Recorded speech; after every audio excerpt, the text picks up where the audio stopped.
寒い。寒い。ポケットウォーマーを買いました。わかるかな。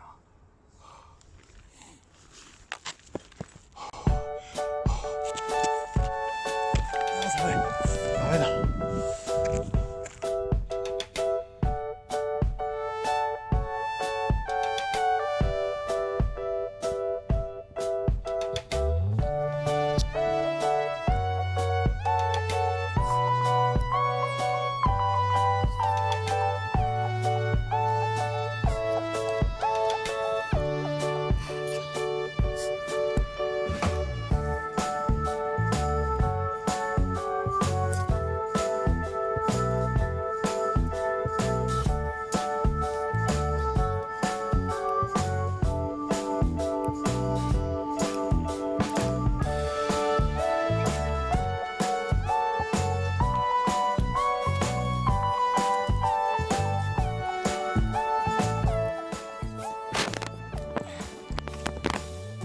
面白いことに気がついたんですけど、日本語の説明には全くないことが英語に書かれていまして、このハンドウォーマーユーザーマニュアル This product is suitable for warming hands, feet, stomach, waist and knee under low temperature environment. Hot compress can eliminate fatigue and relieve back pain.Especially suitable for the elderly, children, and office staff.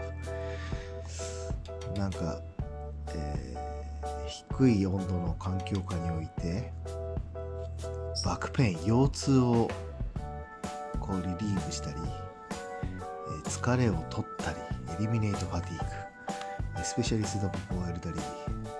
特に高齢者や子供、そして事務スタッフの皆さんに対して効きますよと。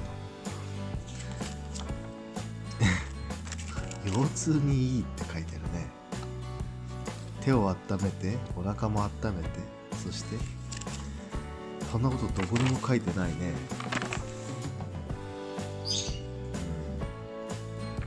かも日本語には取説にはイヤホンの使用法、イヤホンなんか入ってないからね。